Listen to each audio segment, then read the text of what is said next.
Option trader அன்பர்கள் அனைவருக்கும் அன்பு வணக்கங்கள். இன்னைக்கு ஜூலை 13ஆம் தேதி சந்தையில் எப்படி முடிவுற்றது, என்னெல்லாம் நம்ம பார்த்திருக்க வேண்டும் அப்படிங்கிறத நம்ம பார்க்க போறோம். இன்னைக்கு மார்க்கெட் வந்து பார்த்தீங்கன்னா என்னுடைய பார்வையில் Cape Town market. Cape Town market அப்படிங்கிறது வந்து எஸ்டர்டே லோக்கு கீழே நமக்கு ஆரம்பமாகிறதுனால இதை வந்து கேப் டவுன் மார்க்கெட் அப்படின்னு சொல்கிறோம். பொதுவாக ஓப்பன் ஆனதுமே அப்போ ஓப்பனை நம்ம மிட் ஏரியாவை எடுத்துட்டா என்னெல்லாம் நடக்கலாம் அப்படிங்கிறத பற்றி மட்டும்தான் இப்போ பார்க்க போகிறோம். இப்போ மார்க்கெட் வந்து கேப் டவுன் ஓப்பன் அப்படிங்கும் போதே பொதுவாக எல்லாத்துக்கும் வந்துட்டு மார்க்கெட் பெருசாக கீழே இறங்கிடுமா அப்படிங்கிற மாதிரி தான் தோணும். அப்போ பெருசாக கீழே இறங்கணும் அப்படின்னா மார்க்கெட்டுக்கு என்ன தேவைன்னா செல்லிங் ப்ரெஷர் அப்படிங்கிறது நமக்கு தேவை.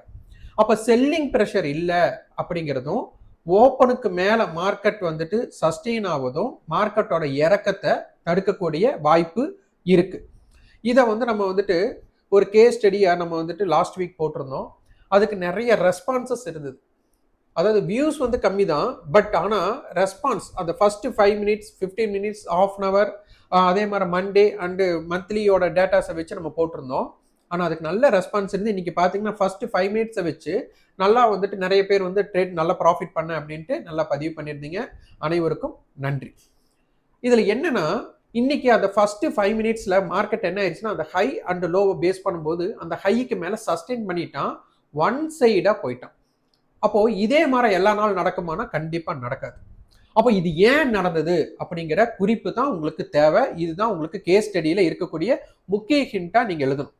அப்போ இன்னைக்கு மார்க்கெட் பார்த்தீங்கன்னா கேப் டவுன் மார்க்கெட். அந்த கேப் டவுன் மார்க்கெட் வந்து என்ன ஆகுதுன்னா நம்மளுடைய வைடு ரேஞ்சில் ஓப்பன் ஆகுது. இங்கே பாருங்க, வைடு ரேஞ்ச் மற்றும் கண்ட்ரோல் ஏரியா இந்த இடம் 24,000. அப்போ நமக்கு 24,200 பேஸ் பண்ணும்போது நமக்கு 100 + 100 200 பாயிண்ட். அப்போ அந்த 200 பாயிண்ட் மைனஸ் பண்ணும்போது 24,000 வருது.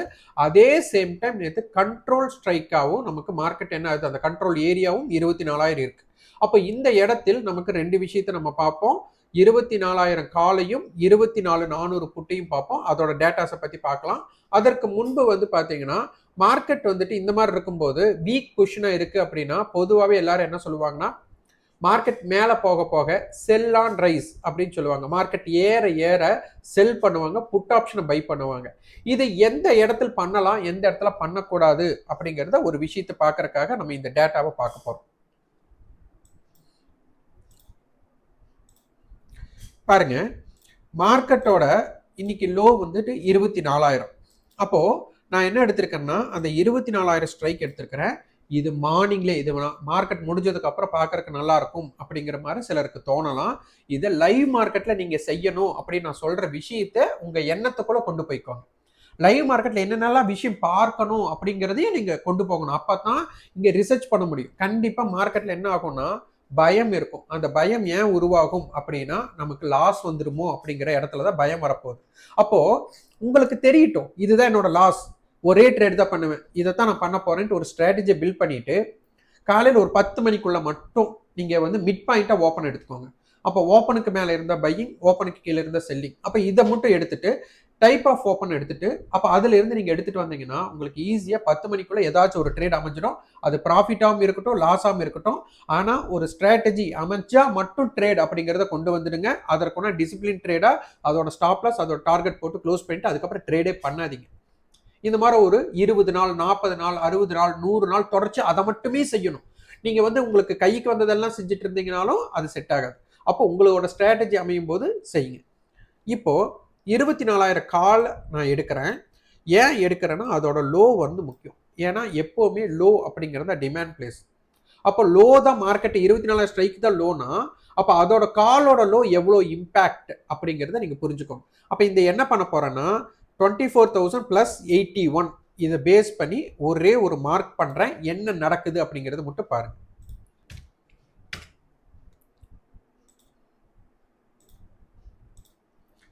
இப்ப பாருங்க 24,081க்கு ஒரு மார்க் பண்ணியாச்சு.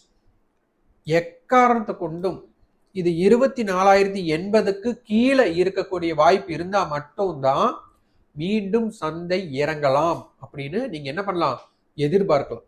இந்த 24,080க்கு மேல மார்க்கெட் சஸ்டெயின் ஆகிற வர மார்க்கெட் வந்து லோ கட் ஆகக்கூடிய வாய்ப்பை இழக்கிறது வாய்ப்பு வந்து ரொம்ப ரொம்ப ப்ராபபிலிட்டி கம்மி. மார்க்கெட் 20, ஏன்னா நம்ம என்ன பண்ணியிருக்கணும், 24,000 காலோட லோவை இன்ட்ரன்சிக் வேல்யூவா எடுத்து மார்க்கெட்டை 24,080க்கு மேல போயாச்சுனாலே 24,000ஓட லோ இன்ட்ரன்சிக் வேல்யூ மார்க்கெட் தாண்டியாச்சு. அப்போ மார்க்கெட் அதுக்கு மேல போறது எல்லாமே அவங்களுக்கு என்ன ஆயிடும், பெஸ்டா அமைஞ்சிடும். அப்போ மார்க்கெட் லோவே கட் ஆகிறதுக்குண்டான வாய்ப்பை இங்க இழக்கிறது. லோவே நீ கட் ஆகாது அப்படிங்கிற ப்ராபபிலிட்டிக்குள்ள போய்க்கலாம். எப்போது, வென் அப்படின்னு உங்களுக்குள்ள ஒரு கொஸ்டின் கேட்டுட்டீங்கன்னா 24,080க்கு மேல மார்க்கெட் சஸ்டெயின் ஆனால், அப்போ 24,080க்கு மேல மார்க்கெட் சஸ்டெயின் ஆகுதுன்னா நீங்க செல் ஆன் ரைஸ் அப்படிங்கிற ஒரு கான்செப்டை என்ன பண்ணிடணும், விட்டுறணும். அங்க ஸ்டாப் லாசஸ் போட்டு நீங்க வெளியில வர்றதா புத்திசாலித்தனம். அப்போ மார்க்கெட் அதற்கப்புறம் நீங்க எப்படி வியூ பண்ணலாம் அப்படின்னா, மேக்சிமம் மேல போறதுக்கு தான். அப்ப மார்க்கெட் ஓப்பனுக்கு மேல இருக்கு, அந்த 24,080க்கு மேல இருக்கிறத வந்துட்டு நீங்க ஒரு பை ரேஞ்சுக்காக தான் பார்க்க வேண்டிய கட்டாயம். அப்ப திருப்பி 24,080 கீழே வந்தா உடனே அந்த பையிங்கோட எஃபெக்ட் கம்மியாயிடும். 24,000 கட் பண்ணா இன்னும் மார்க்கெட் வீக் ஆகிறதுக்கு வாய்ப்பா இருக்கும். அப்ப அந்த இடத்துல உங்களுக்கு என்னென்ன ரிவார்டுக்கு நீங்க என்ன மாதிரி ட்ரேட் பண்றீங்கிற செட்டப் நீங்க தான் உருவாக்கணும். மார்க்கெட் வால்டைல இருந்தா ரெண்டு பக்கம் ஹிட் பண்ணிட்டே தான் இருக்க போறாங்க, அது வேற இல்ல. ஆனா நீங்க ஒரு டிசிப்ளினா எப்படி ரியாக்ட் பண்ணலாம் அப்படிங்கறத மட்டும் தான் பார்க்கணும். ஆனா அதுக்கப்புறம் என்ன பண்ணிருக்காங்க, மார்க்கெட் 24,080க்கு கீழே வரல.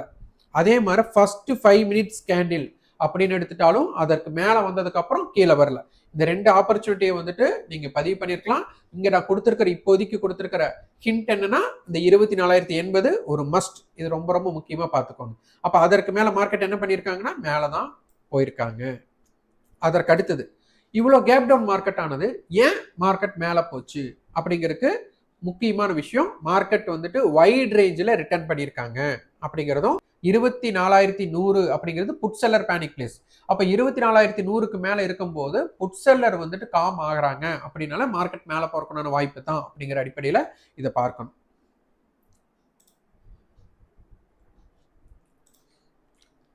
இந்தியா விக்ஸ், இன்னைக்கு இந்தியா விக்ஸ் வந்து பாத்தீங்கன்னா எடுத்ததுமே 10% அப்போ 8 to 10% அவங்க சஸ்டெயின் பண்றாங்க.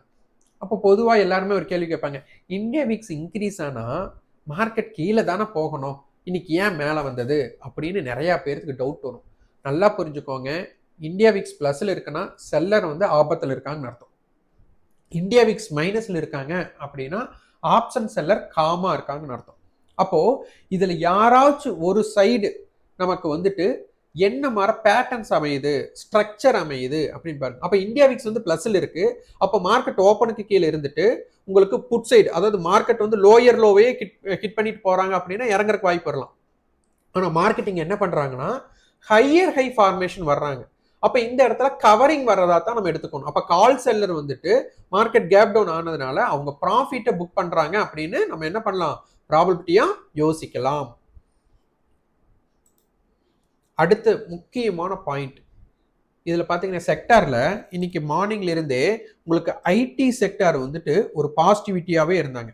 இப்போ இது பாத்தீங்கன்னா இதோட ப்ரீவியஸ் க்ளோஸ், ஐடி செக்டாரோட ப்ரீவியஸ் க்ளோஸ் பாருங்க 28,010. இன்னைக்கு ஓப்பன் வந்து 27,880. அப்ப பாத்தீங்கன்னா ஒரு 120 பாயிண்ட்ஸ் அந்த மாதிரி தான் மைனஸ்ல இருக்காங்க. உங்களுக்கு லோ பாத்தீங்கன்னா 856, வெறும் 30 பாயிண்ட் 40 பாயிண்ட் இறங்குறாங்க. அப்போ நிஃப்டியும் ஓப்பனுக்கு கீழே போகல. இந்த வெயிட்டேஜ் ஸ்கிரிப்ட் பாருங்க, செக்டார் பாருங்க, அவங்களுக்கு கீழே போகாம அவங்க கிட்டத்தட்ட நமக்கு ஒரு 2,000 பாயிண்ட்ஸுக்கு மேல உங்களுக்கு இன்க்ரீஸ் ஆயிருக்காங்க. அப்ப அந்த 1000 பாயிண்டோட இம்பாக்டே உங்களுக்கு மார்க்கெட்டை தூக்கி விட்டு வரக்கு வாய்ப்பா இருக்குது. அப்போ இந்த மாதிரி கேப் டவுன் ஏற்படும் போது உங்களுக்கு நல்லா யோசிக்கணும், மார்க்கெட் ஓப்பனுக்கு கீழே இருக்கணும், எல்லா செக்டாரும் வீக்கா இருக்கணும். அப்போ ஒரு செக்டார் ஸ்ட்ராங்கா இருக்கனாலே மார்க்கெட் என்ன பண்ணணும், அந்த இடத்துல வால்டைல் பண்ணலாம், இல்லைன்னா அவங்களே ஒரு டாமினேட் பண்ணி மார்க்கெட்டை கொண்டு வரலாம் மேல.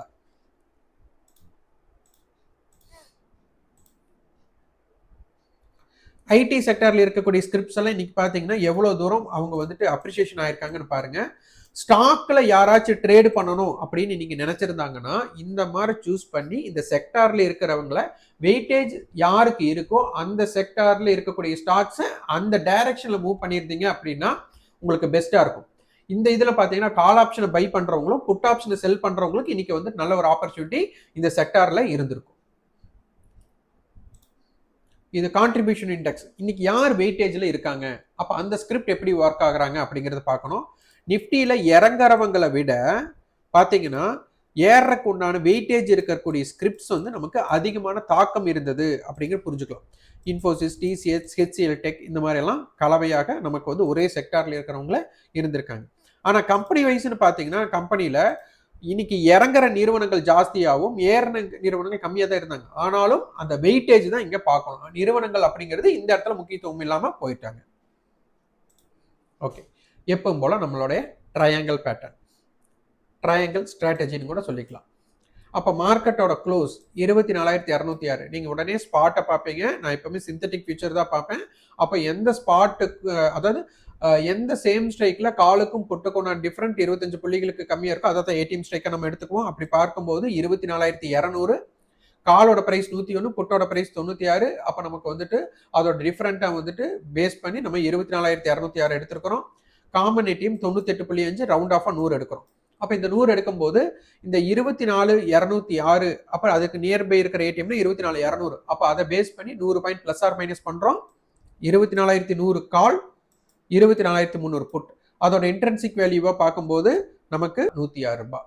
24,300 புட்டுக்கு 94 ரூபாய் இன்ட்ரென்சிக் வேல்யூ. ஸோ இதை பேஸ் பண்ணி டோட்டல் ரேஞ்ச் 200. அப்போ இவங்க என்ன பண்ணுறாங்க, அப்போ இன்னைக்கு மார்க்கெட்டோட ஓப்பனி 24,100க்கு கீழே. அப்போ நமக்கு அதுக்கு அப்புறம் இருக்கக்கூடிய வைட் ரேஞ்சு நம்ம எடுத்துக்கணும். அதோட கால்குலேஷன் பார்த்தோம். இப்போ இங்க 24,400 புட் ஆப்ஷன், 24,000 கால் ஆப்ஷன் இங்க பார்க்கணும். அப்போ 24,000 காலுக்கு பாத்தீங்கன்னா டோட்டல் ரேஞ்ச் 400, அதே மாதிரி 206 இன்ட்ரென்சிக் வேல்யூ. 24,400 புட்டுக்கு டோட்டலா 400 பாயிண்ட் ரேஞ்சா நமக்கு எடுத்துக்கணும். அதே மாதிரி 196 அப்படிங்கிறத நம்ம எடுத்துக்கணும். இதை அப்படியே நம்ம கிராஃப்ல பார்க்கலாம். இங்க பாத்தீங்கன்னா மார்க்கெட் வந்துட்டு 24,100க்கு கீழே ஓப்பன் ஆனதுனால நம்ம ஃபர்ஸ்ட் 24,000 காலுக்கும் 24,400 புட்டுக்கு நம்ம பார்த்துடலாம். அப்போ 24,400 புட் ஆப்ஷன் அப்படிங்கிற டோட்டல் ரேஞ்ச் அவங்க என்ன பண்ணணும்னா 400 அப்படிங்கிறத ஹோல்டு பண்ணணும். இந்த இடத்துல பார்த்தீங்கன்னா 400 அப்படிங்கிற இடத்துல அவங்க என்ன பண்ணல, ஹோல்டு பண்ணல. அப்போ 400க்கு கீழே இவங்க வர்றாங்க அப்படின்னாலே 24,000 கால் அவங்க என்ன பண்றாங்கன்னா ஐடிஎம்ல இருந்து ஜஸ்ட் ஓடிஎம் மாறி அதுக்கப்புறம் என்ன பண்றாங்க, திருப்பி ஐடிஎம் மாறக்கூடிய சக்தி வந்துருச்சு.